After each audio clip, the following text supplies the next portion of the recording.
Great to have you with us. Welcome to One More Thing, and this is a special edition. If you were with us or have been with us and watch occasionally, listen occasionally, you might have heard us several months ago talk about some of the work that we partnered with a number of people to go over to Poland at the onset of some of the conflict in Ukraine. So we have a special edition where we're going to do a little follow-up of that. So I've got Caleb Culp with us, Pastor Bob Moss with us, Todd Gustafson from Connexus Group, and a special guest. So Todd, could you? Yeah, a really special guest. She even got the memo about having black on with all of us. Actually, she's a special guest because she's originally from St. Joe, and we got connected to her through a divine intervention when Anna Murphy and I were at lunch, and I randomly asked her if she knew anybody from Poland, not really expecting that she would say yes. But she said, actually, she did, and that's Laura Sokol, who's our special guest here today, and who was our special host, actually, when we were in Warsaw earlier this spring. Yeah. So maybe just, if we could just jump in and give everybody kind of the background. So war breaks out in Ukraine. Todd, you get a burr into your saddle. We have to do, I remember you calling me, but we're just going to sit around and Caleb, Bob, we all were having these same conversations thinking about, are we just going to sit around or is there something that maybe we would want to try to collaborate and do? So yeah, we really, thanks to all of you, we said we wanted to take some action, but we couldn't take action unless we knew somebody or got connected over there. We didn't want to write a check out to a random organization. We wanted to go build relationships that were enduring and that we could provide ongoing support. And so really when Anna, connected me to Laura was through email. And so just randomly sent her an email, not even knowing if she'd even respond, but then she responded and continued to respond. And so it was really helpful. Yeah. So Laura, can you, because you have ties here too, so it's not just, we didn't fly you in to be our special guest today, but you have connections here. So can you tell us about that? Yeah, I was. And maybe how you got to Poland. Yeah. I was born and raised in St. Joe, St. Joe High graduate. Class. Yay! We'll talk later. I studied at Kalamazoo College. Then later I was at Georgetown in Washington, D.C. I met a wonderful Polish guy and married him. Oh, okay. I went to Poland on a Fulbright scholarship, stayed there a year, intending to come back after a year. And it just, one thing led to another, and that was 30 years ago. So you can see how I plan things. So that's how I got to Poland. It's through my Polish husband. So that's my story. And as Todd said, we got in contact when the war started. It was tense. It was very tense. Ukrainians were pouring into Warsaw, where I live. And my husband and I said immediately that we would host people in our homes. I applied in several places with the Polish government and organizations, filled out forms, didn't really get any answers, and it was urgent. So I got some advice, just put it out on Facebook.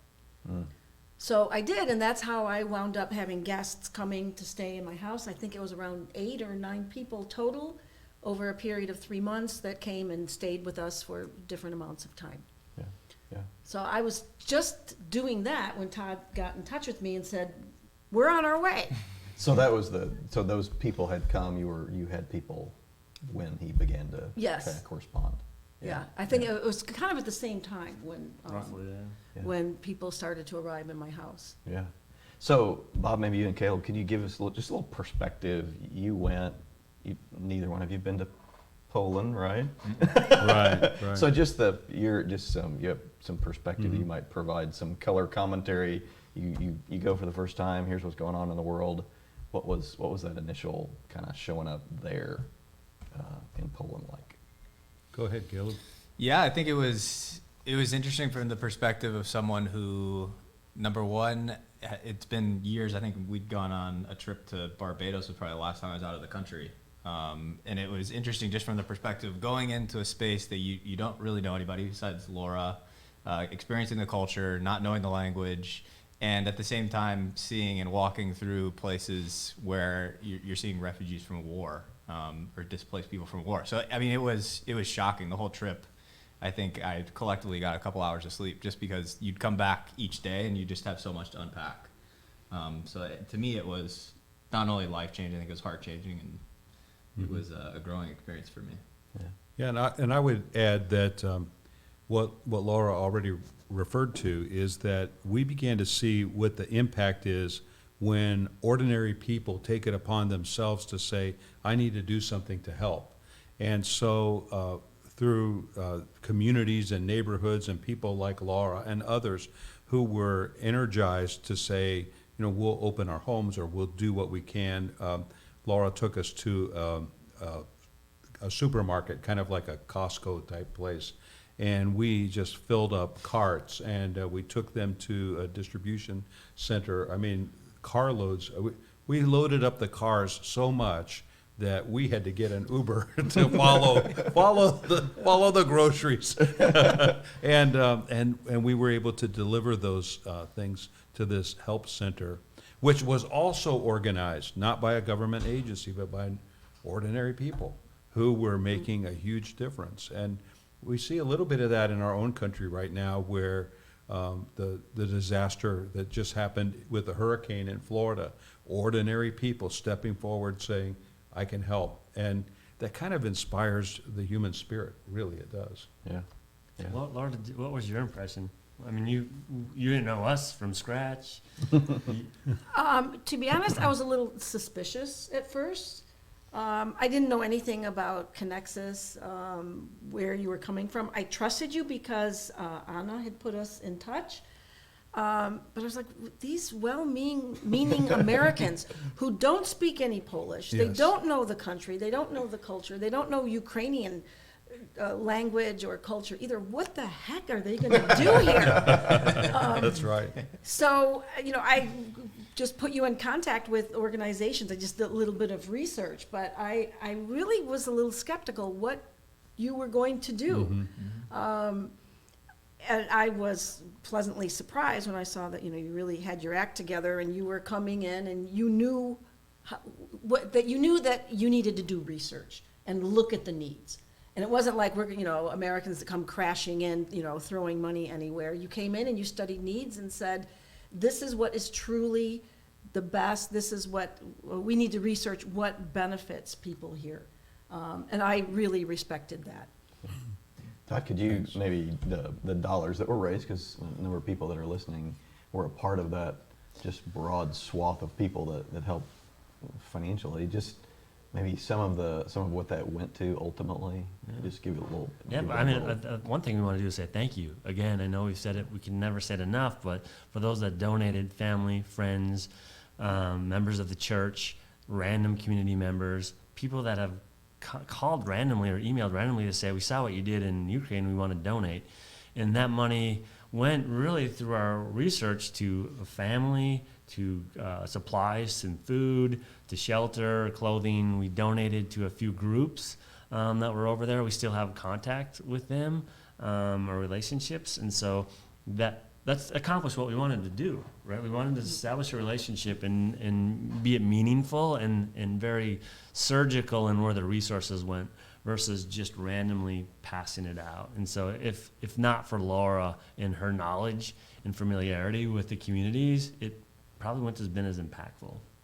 I think calling out one specific group that I think I was really excited and we all kind of connected with well was Agata and the Help Center. Yeah. And we've continued to stay in contact. I think right after we left, a news center, maybe it was BBC, came in and did a story on them. But that Help Center, I think, Laura, if you could talk a little bit about how you came into contact with Agata and maybe a little bit about the Help Center as well Sure. that we supported.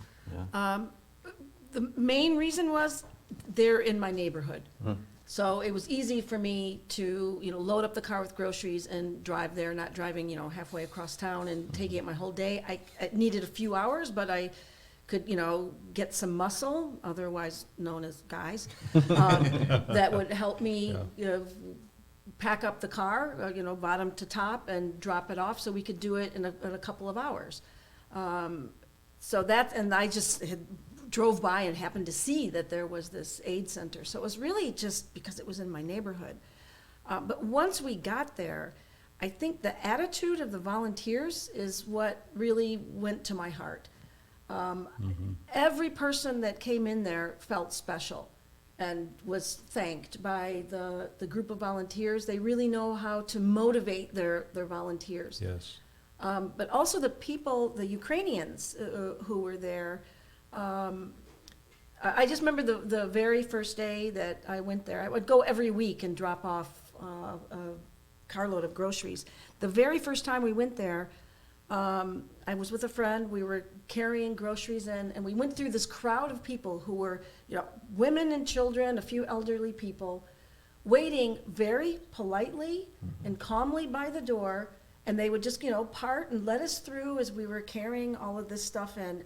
And I just got really teared up because they would look me in the eye and just say in Polish, "Thank you, dziękuję, dziękuję, dziękuję." And when I walked through this crowd and each person, and they're smiling, I'm getting choked up right now talking about it. But to be, face to face with people who were expressing their gratitude right to me. By the time that, 10 feet walk with carrying stuff, I'd get in there and, my eyes would be welled up. Just to be so close and to see that these were the people that we were helping. Yes. To be that close with them, Yeah. and to have their gratitude. Yeah. It And was really an honor. I felt like I was honored to be in that position. Yeah. And we, most of us we don't have the perspective of what that feels like to stand in that line. We might have helped people in different places, but to stand in that line, can you give some, and I know that you guys know, just because we've talked some of the stories you've heard, I know are very graphic, of what people experience to get to the line. And I know that that's hard to share some of that graphic, but what can you give some perspective of maybe what people that are that were in that line, what had they come from to get there, just so that they maybe help them understand it beyond the news. That's a great Yes, question. well, I can talk about two of my guests that had a terrible time coming to our doorstep. They lived for 2 weeks in a basement of their apartment building with their neighbors. They described to us how they didn't have water. They had to go outside and melt snow for drinking water. They saw people shot. Some of their neighbors were shot in front of them. The Russian soldiers would say, "Do exactly as we say."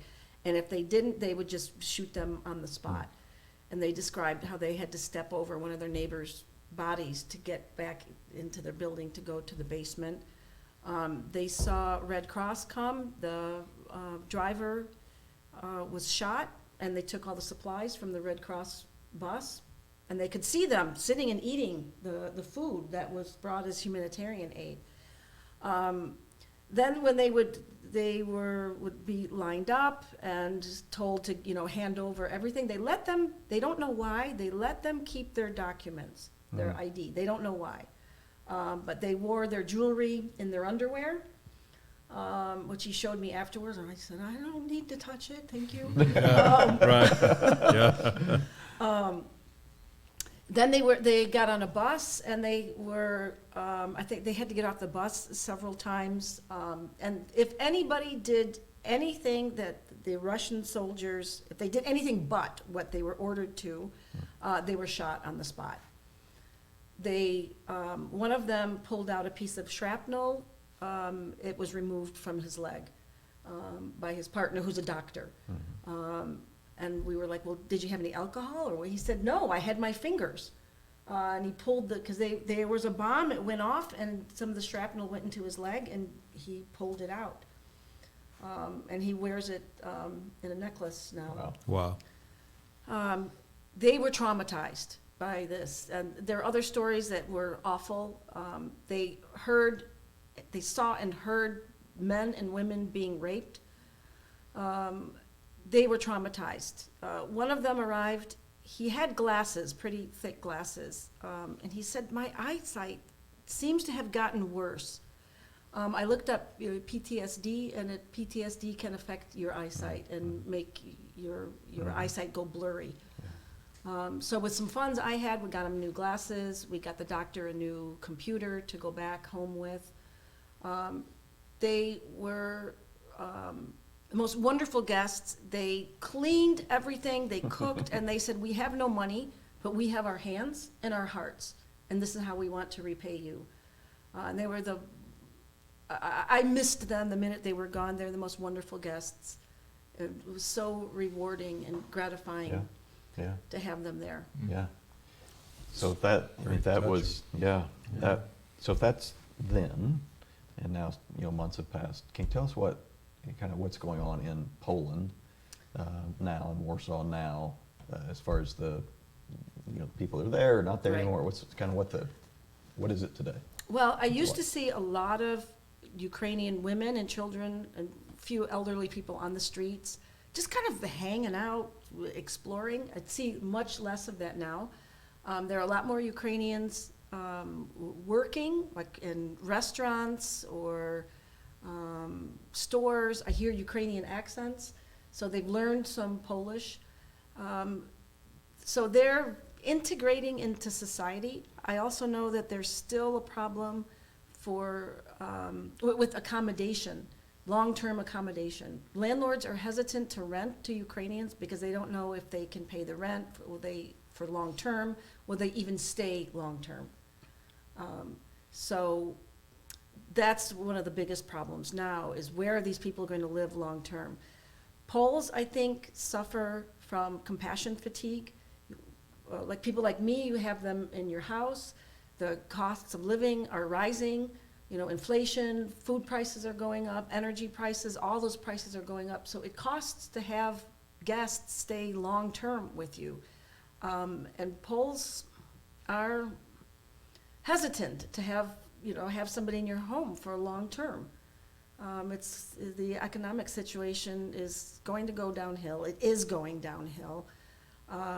So there are still people in need, but they're in need of work, they're in need of language training, professional training, and they need long-term accommodations. And these are bigger and deeper problems. It makes me very sad because I see that the war is continuing. There's no saying how long it's going to go on. It appears less and less in the news. Mhm. And I know, and Yes.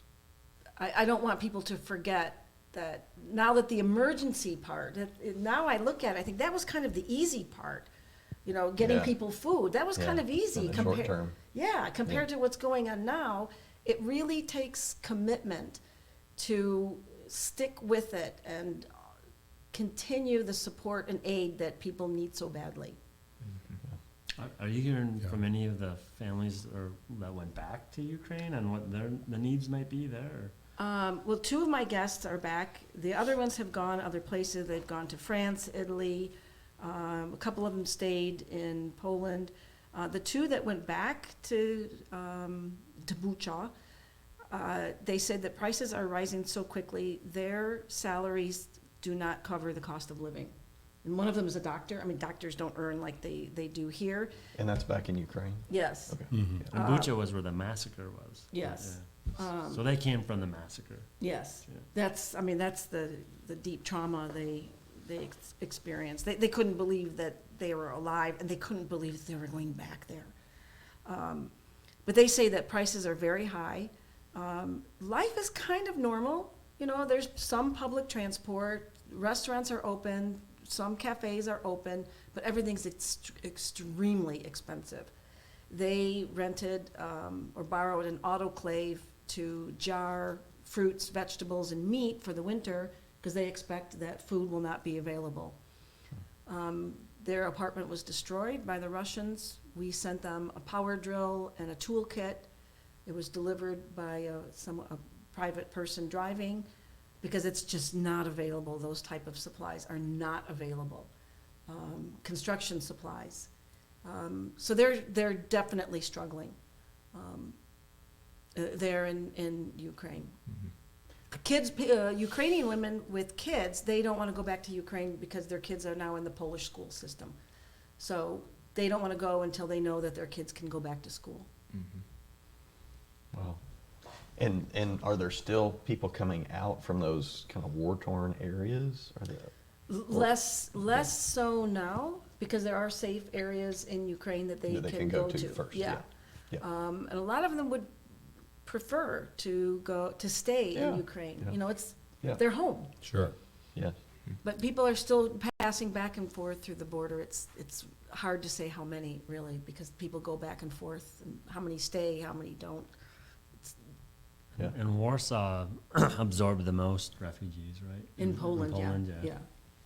And Poland absorbed a high number. Hungary, it seems like, was a, Hungary, also Romania. yeah. Sounds like France. Maybe we need to, did you say France? Italy? Do they need help there? Yeah, specifically in the restaurants. Yeah. Yeah, and you guys too, because we talked about just you were the impression that it was that you guys had that went. I mean, you've lived there for 30 years, but going in and seeing just the goodwill of the Polish people, that was. Yeah, it was inspiring. I always ask the question, you know, if we were put in the same situation, would we react in that same way? And I don't know the answer to that question. I would hope it's yes, but I think that puts it all in perspective is when we think about what we can do now, is there a way that we can react that's same to the way the Poles react? Which, I mean, that's a tough bar to hit. It was pretty impressive. Yeah, It's hard to describe, too. Yes. I mean, when we all landed, just how prevalent it was that the Polish people were welcoming, right? The signs that, you know, had Ukrainian flags and Polish flags, and obviously we couldn't read the Polish, but I'm sure it said welcome. And they had the little flags. It was almost like Ukrainian days, right? And the tents that were set up, and, you know, just hearing and seeing your story, and there were probably other Lauras as well, although not as good, obviously, that were really active in this space, right? Opening up their homes, as you mentioned. To your point, Caleb, I mean, I would hope we would all respond like that in a crisis. I just don't know the answer either. But to be in a country that was inspiring like that, and was doing that, was inspiring. I mean, it just...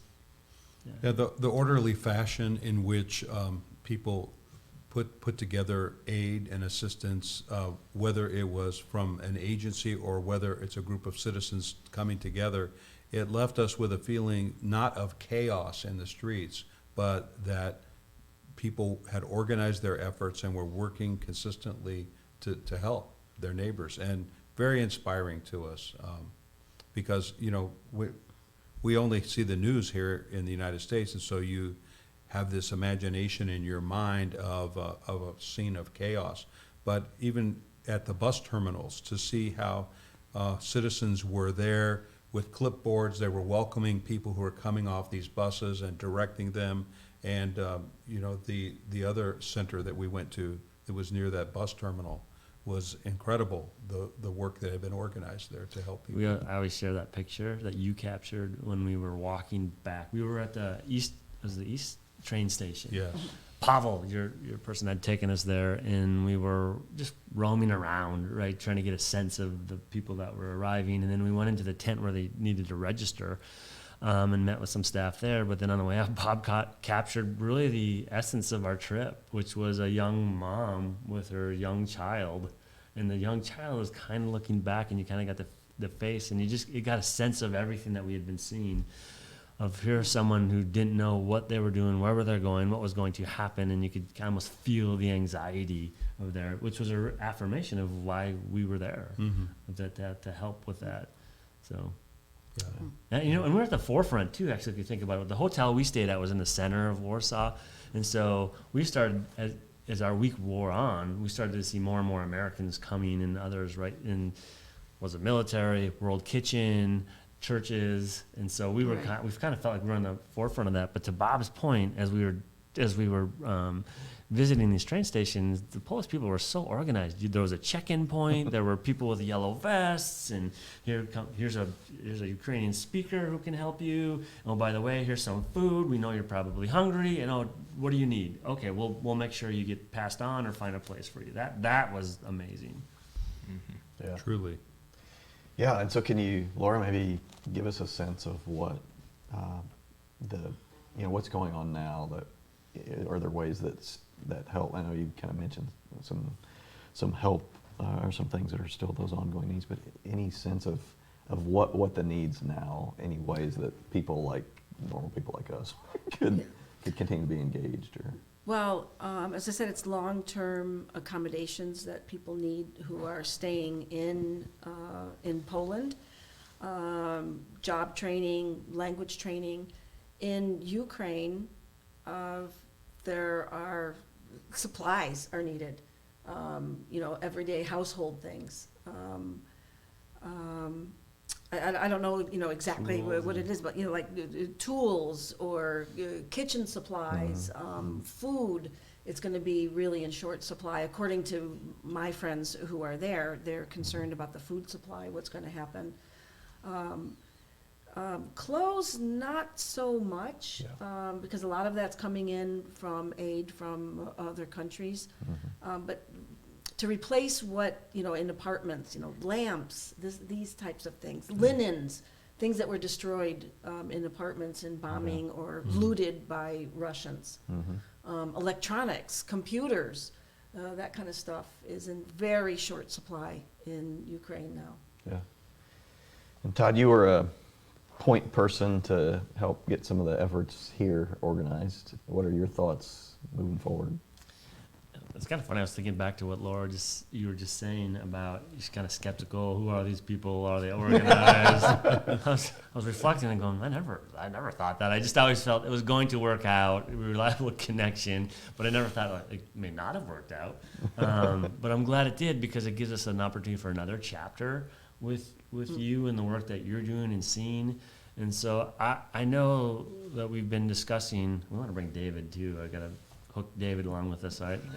We do want to come back in the fall and see what else and raise some money and bring it back to help and meet the needs you just outlined. So I think that's where we're at, right?